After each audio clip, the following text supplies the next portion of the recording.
Salut les gars, j'espère que vous allez bien. Pour ceux qui me découvrent, moi c'est Pépito, très content de vous retrouver pour cette nouvelle vidéo pour parler de la finale de la CAN 2023. Et qui dit finale, dit compétition qui tire à sa fin. C'est une compétition jusqu'ici qui nous aura offert du très beau spectacle.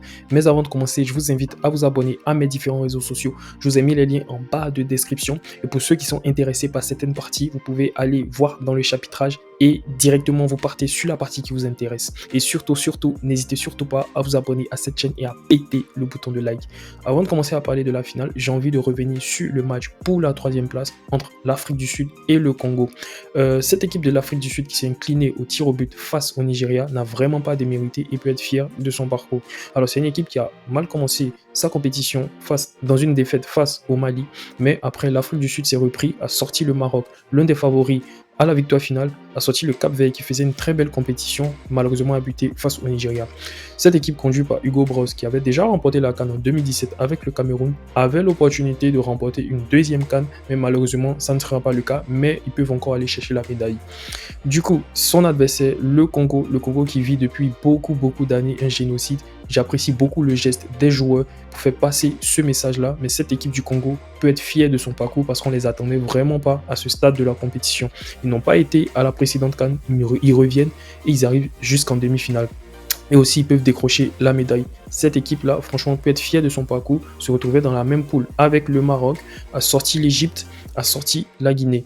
Et malheureusement, a buté face à la Côte d'Ivoire. Cette équipe conduite par Sébastien Desabre qui fait du très beau boulot. On va voir ce que ça va donner face à l'Afrique du Sud.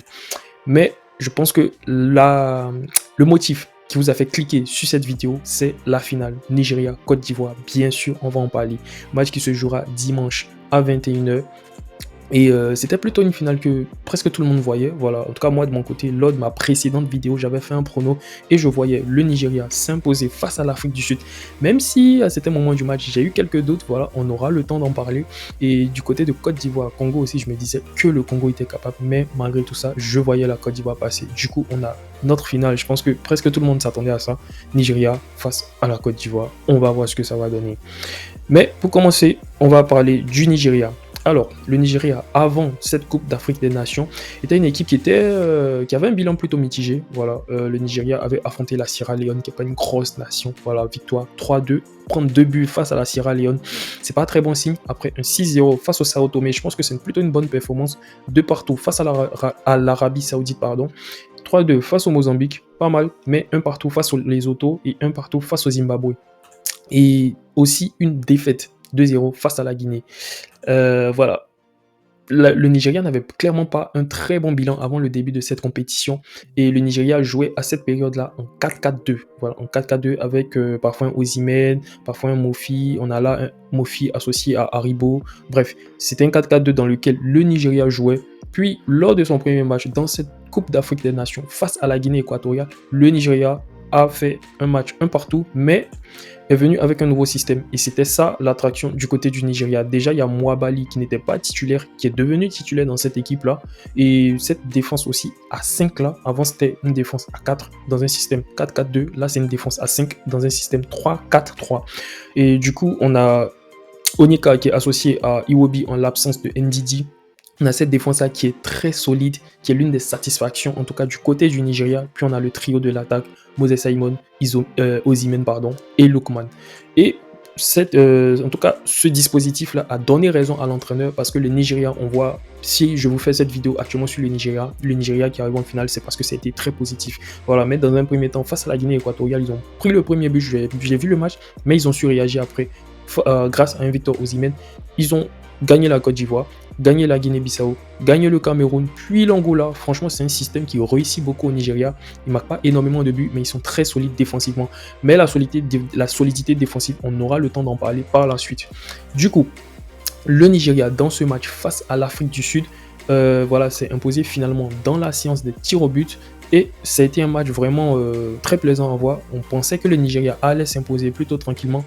D'abord, le match il a commencé par un penalty provoqué par Victor Osimhen et Troost-Ekong, le capitaine, qui convertit ce penalty-là. Je pense que les joueurs nigérians, ils ont beaucoup analysé Williams à cause de sa performance face au Cap-Vert, parce qu'il a sorti une très belle performance. Troost-Ekong, son penalty, il n'est pas très bien tiré, mais il est fait exprès. Je pense qu'il est fait exprès. Il est tiré en dessous du gardien, il part du bon côté, mais ça lui passe en dessous, il est tiré de façon très faible. Je pense que c'était fait exprès. Le Nigeria qui marque le premier but. Ici, Osimhen qui pense mettre le deuxième but, le but du break, mais, la VAR intervient, faute sur le joueur sud-africain. Du coup, penalty pour l'Afrique du Sud qui est transformé un partout. Et à un partout là, à pratiquement 4 minutes de la fin du match, j'ai vu déjà le Nigeria voilà, finalement s'est imposé voilà, au tir au but. Il y a 2 tireurs de l'Afrique du Sud qui ont raté le penalty. Ola Aina qui a manqué son penalty à lui. Et voilà, Ainacho qui a marqué le penalty de la victoire, très bien tiré. Voilà, faut noter que les joueurs du Nigeria, ils ont très bien tiré le penalty, c'est très bien frappé, poteau entrant, on le voit qu'il s'élève ici en enlevant son maillot. Mais la chose sur laquelle j'ai envie de revenir, c'est que j'avais remarqué une certaine fragilité défensive du Nigeria. La défense qui était le point fort en ce début de compétition. J'ai vu certaines choses. Déjà, dans cette action-là, on voit qu'il y a presque tous les joueurs du Nigeria qui sont là, qui sont en place. Voilà, on a Bassé, on a Trostekong, on a Ajayi, on a Samuel, on a là Ola Aina, Onyeka et trucs, comment il s'appelle, Iwobi. Bref, on a presque tous les joueurs qui sont là. Mais les joueurs sud-africains arrivent à trouver de l'espace entre les lignes, arrivent à combiner, arrivent à donner un ballon ici qui est dévié, puis ça repart sur Percy Tau, le joueur sud-africain qui met une frappe assez molle que Mouabali capte plutôt sans difficulté. Du coup, par la suite, t'as un Magopa aussi qui a été très bon, qui met une frappe. Mouabali, il est surpris. Heureusement que c'est pas cadré, il peut rien faire. Après, t'as un Magopa encore, Mouabali qui est obligé de s'employer.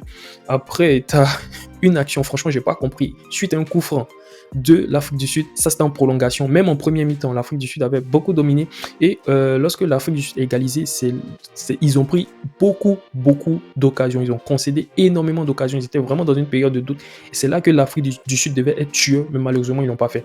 Et cette action, j'ai pas compris comment il a pu la rater, le ballon passe totalement en haut et le fait que Mouabali soit homme du match n'est vraiment pas le fruit du hasard. Il a sorti une top performance. Du coup, pour en venir à la Côte d'Ivoire, la Côte d'Ivoire qui, avant cette CAN, avait un bon bilan, mais pas face à de grosses équipes. Du coup, pour moi, j'attendais encore de voir. Parce que là, on voit face au Maroc, match nul. Afrique du Sud, match nul. Face aux Seychelles, 9-0, ok, mais les Seychelles, c'est pas la plus grosse nation, voilà, que la Côte d'Ivoire ait à affronter. La Gambie, 2-0, ok, pas une grosse nation non plus. 5-1 face à la Sierra Leone. Franchement, il n'y a pas de quoi s'enflammer. Voilà, moi j'attendais de voir. Et la Côte d'Ivoire débute sa compétition le 13 janvier, gagne face à la Guinée-Bissau, qui n'est pas aussi un gros adversaire, qui est peut-être même, avec tout le respect que j'ai, peut-être l'une des nations, en tout cas, qui n'a pas été au haut niveau lors de cette CAN. La Côte d'Ivoire gagne 2-0. Il y avait quelques red flags que j'avais vus et ça s'est confirmé parce qu'après la Côte d'Ivoire perd face au Nigeria et se fait humilier face à la Guinée-Bissau. Du coup, ce qui donne la démission de Jean-Luc Gasset, déjà mais sa réaction sur le premier but de la Guinée équatoriale, franchement elle n'est pas digne d'un entraîneur. Il n'était pas prêt, il n'a jamais entraîné en Afrique et surtout prendre le pays hôte, je trouve que c'était un challenge trop pour lui. Du coup, il a aussi insisté, moi mon problème avec Gasset c'est qu'il insistait avec ce milieu de terrain qui ne fonctionnait pas, Fofana, Kessié et Sangaré qui ne fonctionnaient pas. Le premier match, il y avait Fofana qui était au niveau, mais Kessié et Sangaré, c'était pas ça, voilà. Mais voilà, c'était des joueurs que Gasset refusait presque de faire sortir. Voilà, parce qu'il y avait la Côte d'Ivoire quand même du bonbon. Presque tous les postes sont doublés. Du coup, c'était des joueurs qui ne sortaient pas alors qu'ils n'étaient pas au niveau. C'était vraiment problématique. Moi, j'appréciais pas du tout. Et bien sûr, par la suite, Faye MS, entraîneur par intérim qui se retrouve à la tête de cette équipe, lui, lors de son premier match, il a fait les choix qu'il fallait. Il a fait des choix en titularisant Serge Jean-Michel. On avait un milieu de terrain là, Seko Fofana, Franck Kessié et Sangaré qui ne fonctionnaient pas. Il a mis Franck Kessié sur le banc qui est un choix fort. Franck Kessié, c'est le deuxième capitaine, je le rappelle. Titularisé Serge Jean-Michel qui assurait cet équilibre-là. Titularisation aussi de Mas Gradel et de Odilon Kosonou en défense. Et c'est un choix qui a payé. Parce qu'après ça, la Côte d'Ivoire sort le Sénégal. La Côte d'Ivoire sort le Mali en finissant le match 9 contre 11 et aussi la Côte d'Ivoire sort le Congo et se retrouve en finale. Du coup, ce sont des choix payants. Il fallait juste faire un turnover, ce que Gasset n'a pas, j'ai pas envie de dire osé ou n'a pas eu le bon coaching pour le faire, mais Faye MS, lui, il a su le faire. Du coup, par la suite, dans le match face au Congo, la Côte d'Ivoire aurait pu se faire peur parce que lors des précédents matchs, la Côte d'Ivoire prenait toujours le premier but. Et dans ce match-là, ça aurait pu encore arriver. Pas une faute du gardien, j'ai envie de dire, qui ne capte pas bien le ballon, il le capte en 2 temps. Et le joueur de, je crois c'est Meshak Elia, qui profite pour taper dans le ballon. Le gardien l'avait attrapé, mais il l'avait pas encore bien saisi. Et Bakambu qui marque derrière, mais il y avait faute. Du coup, le but, il est annulé. La Côte d'Ivoire aurait pu encaisser encore le premier but. Et aussi, sur cette action-là, bon, il y avait hors-jeu. Ok, il n'y a pas de souci, je peux comprendre. Mais voilà, voilà. J'avais l'impression que la Côte d'Ivoire n'était plus trop concentrée, n'affichait plus le bon visage qu'elle affichait face au Sénégal, face au Mali également. Même si face au Mali et au Sénégal, c'était vraiment compliqué. Ces équipes-là se sont procurées des très, très, très belles occasions. Du coup, aussi, il y a cette incursion dans la défense là. Franchement, je pense que le joueur de la RDC, s'il avait été beaucoup plus altruiste, il aurait pu faire passe en retrait là à son joueur et c'était le premier but pour la RDC. Et là, en ce moment-là, franchement, ça allait être un peu compliqué. Et malheureusement, en tout cas, j'ai envie de dire heureusement pour la Côte d'Ivoire, il tire dans le petit filet. Du coup, toujours 0 partout. Mais la Côte d'Ivoire s'est procuré beaucoup d'occasions. Et je pense que si ces occasions avaient été converties, le score aurait été beaucoup plus gros. Voilà, peut-être 2-0, 3-0. On a déjà Adengra sur un très bon centre de Singo. Singo qui a sorti un très beau match. Adengra sur une tête qui n'est pas le joueur le plus grand, mais qui arrive à placer sa tête. On a aussi cette tête de Alley. Franchement, waouh. Il a mal pris le ballon il est totalement raté. Après, tu as ce poteau sur une frappe de Franck Kessié, pied gauche. Par la suite, voilà, là maintenant c'est le but. Tu as Gradel qui s'arrache, fait le centre, Aller qui se positionne, qui fait une volée comme il peut, une volée topée qui lobe le gardien. Puis tu as le but 1-0. La Côte d'Ivoire marque à la 67e minute, alors que la Côte d'Ivoire a eu énormément d'occasions. Bon, on va falloir être beaucoup plus tranchant face au Nigeria. Mais la Côte d'Ivoire marque le but. Allez, qui manque encore une autre occasion. Il lobe le gardien, mais ça passe à côté parce que le défenseur de la RDC avait fait une mauvaise passe. Et aussi cette action en fin de match de Jonathan Boba, qui je trouve ici pouvait tirer, mais il a préféré continuer, puis faire la passe en retrait. C'est mis en connaît par le défenseur de la RDC. Du coup, le score finit sur le match finit sur le score de 1-0. La Côte d'Ivoire s'impose. La Côte d'Ivoire retrouve les finales en ayant avant ça, un peu plus tôt dans la compétition, frôler l'élimination. C'est un scénario incroyable. Du coup, qu'est-ce que je pense? Quel est mon avis? Alors, avant de revenir à mon avis, j'ai un peu envie qu'on jette un coup d'œil sur le bilan des différentes confrontations entre la Côte d'Ivoire et le Nigeria. Déjà, le bilan, c'est 8 victoires pour le Nigeria, 8 matchs nuls, 6 victoires pour la Côte d'Ivoire. Et lors des dernières confrontations, lors de cette CAN-là, en 2013, CAN d'ailleurs que le Nigeria a remporté, le Nigeria a gagné. On est sur un bilan lors des 5 derniers matchs, 2 victoires pour la Côte d'Ivoire et 3 victoires pour le Nigeria. Et aussi 7 victoires en phase de poule dans cette CAN-là. Voilà.